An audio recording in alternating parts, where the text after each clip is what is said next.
Olá, tudo bem?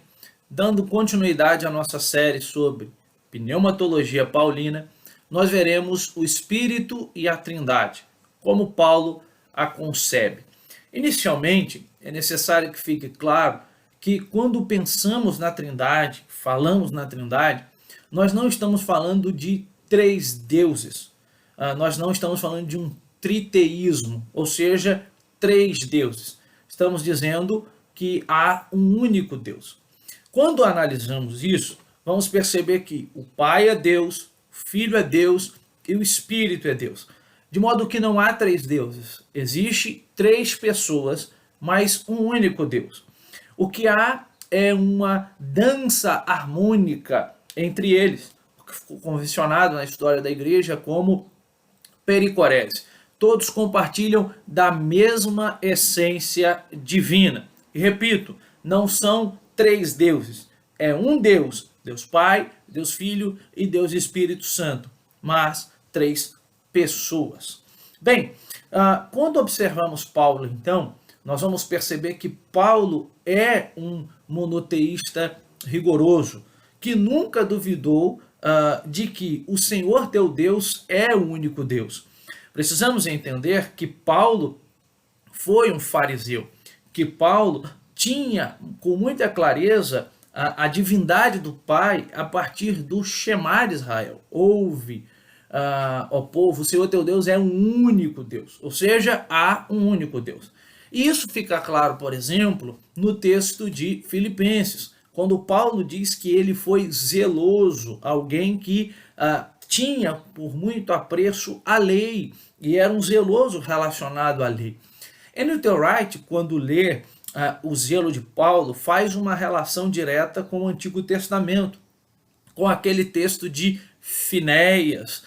E aí N.T. Wright dirá que Paulo teve esse zelo, essa preocupação grande em relação à lei. Então Paulo era de fato um monoteísta rigoroso. Porém, ao notarmos as suas cartas direcionadas às várias igrejas, elas estão cheias de pressuposições e afirmações que revelam que ele experimentou Deus e depois expressou essa experiência de uma forma trinitária. Porque é muito claro Paulo desenvolver a ideia da divindade do Filho, da divindade de Cristo, ser divino que merece culto, que merece adoração, que é digno de adoração. E também Paulo expressar a divindade do Espírito, ok? Então, vejamos aqui alguns textos que vão nos dar clareza quanto à divindade do Pai, do Filho e do Espírito e pensar essa relação da Trindade a partir das cartas de Paulo. No coração da teologia de Paulo encontra-se o Evangelho, cuja essência é a salvação.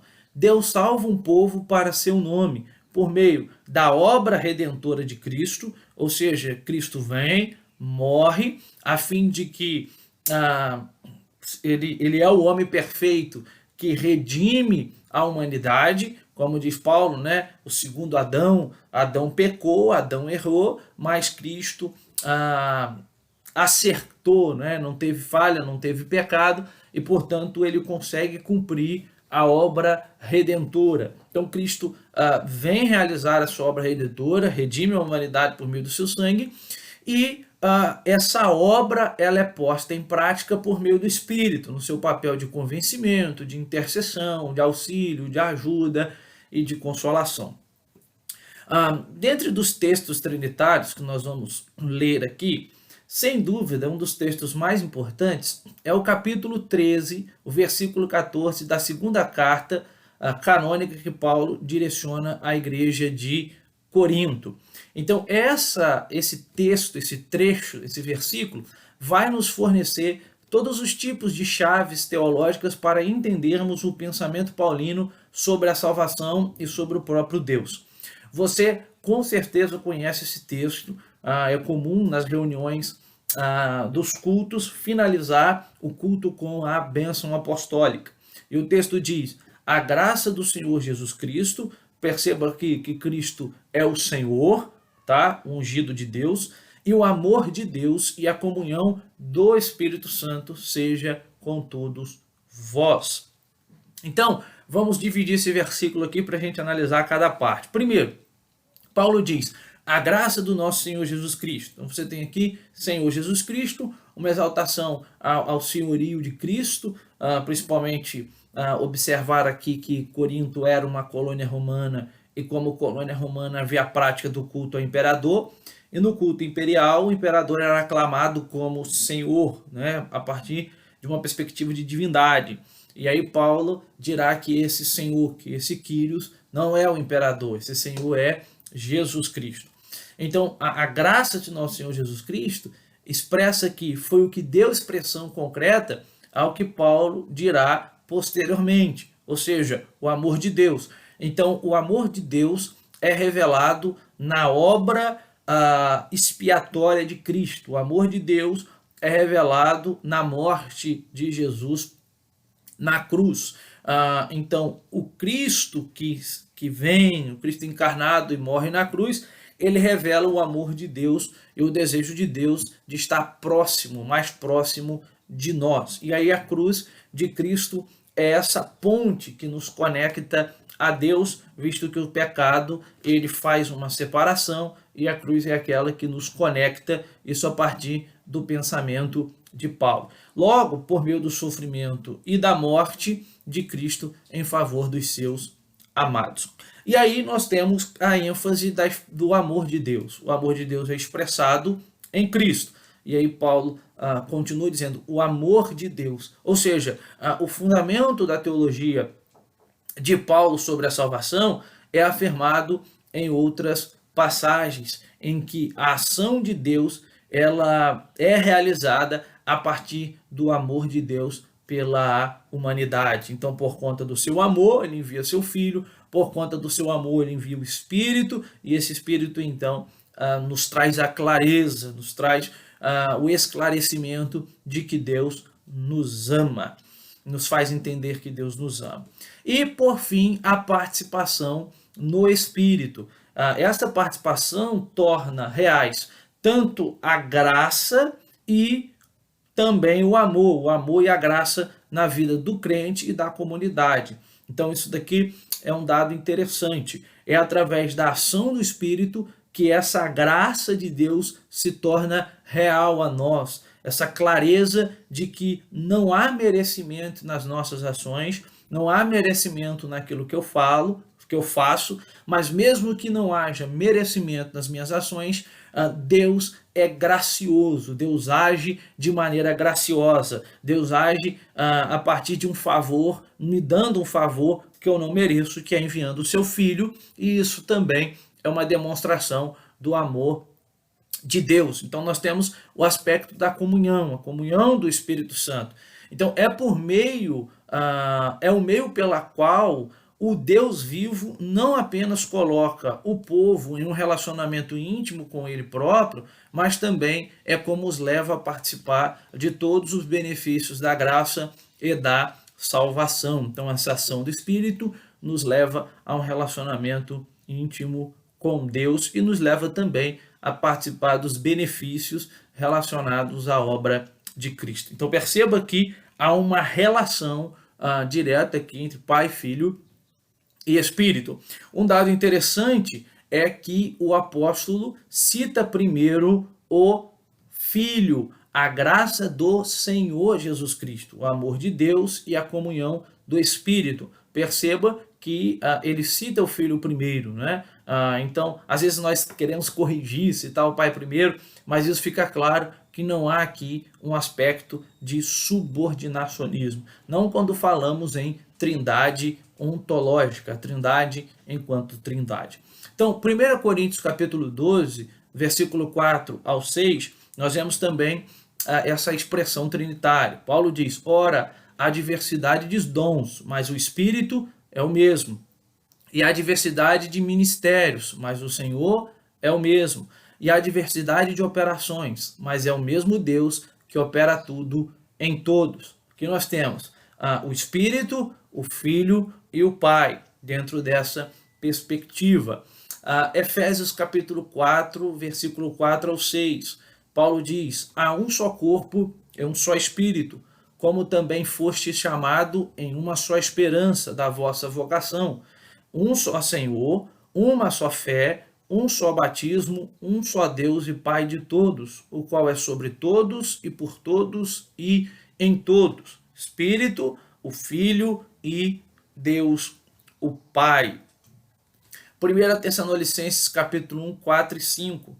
Sabendo, amados irmãos, que a vossa eleição é que Deus, por nosso evangelho, ou seja, pela mensagem sobre Cristo, não foi a vós somente em palavras, mas também em poder e no Espírito Santo, que ele cita o Espírito Santo, né, dentro dessa nomenclatura completa, né, Espírito Santo. E em muita certeza, como bem sabeis quais fomos entre vós por amor de vós. 1 Coríntios 2, 4 e 5. A minha palavra e a minha pregação, o que ele diz no versículo 2, sua pregação é o Cristo crucificado, a teologia da cruz, né? O Cristo que morre na cruz para salvar e redimir o seu povo é muito forte em Paulo, não consistiram em palavras persuasivas de sabedoria humana.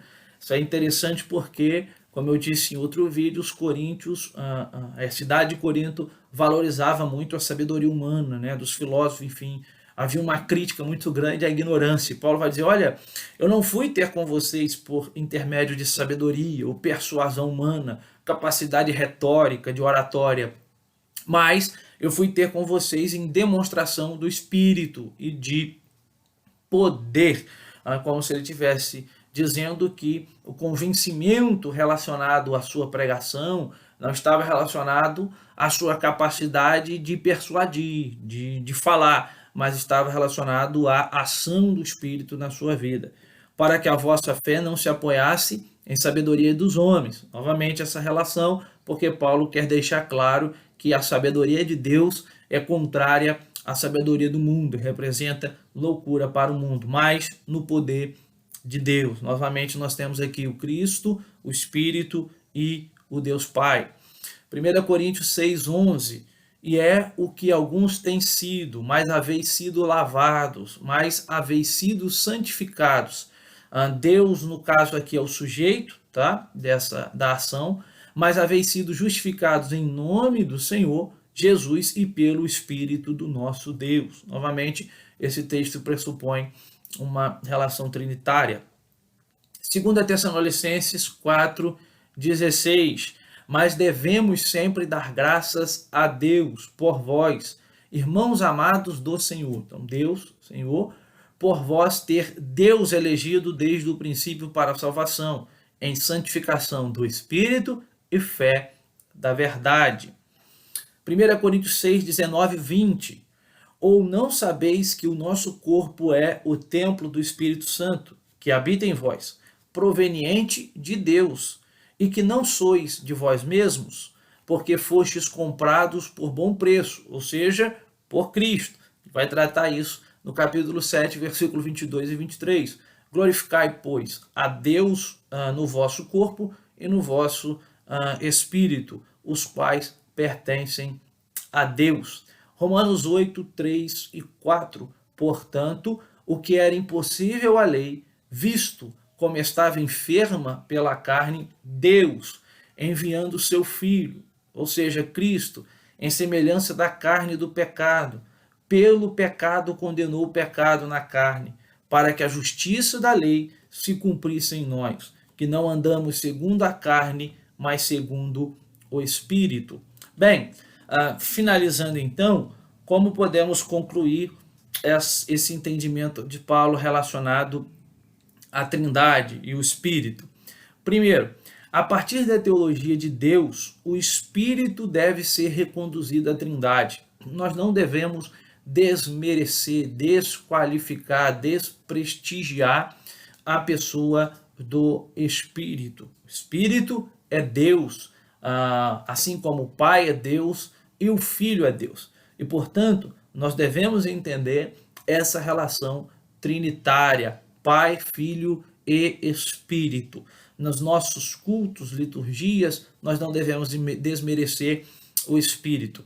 Ser um cristão paulino significa levar o Espírito muito a sério. Paulo vai desenvolver isso também nas suas cartas, como o Espírito age, o Espírito relacionado ao culto, por exemplo, o Espírito relacionado à salvação, o Espírito relacionado à escatologia, que nos permite antever a esperança futura.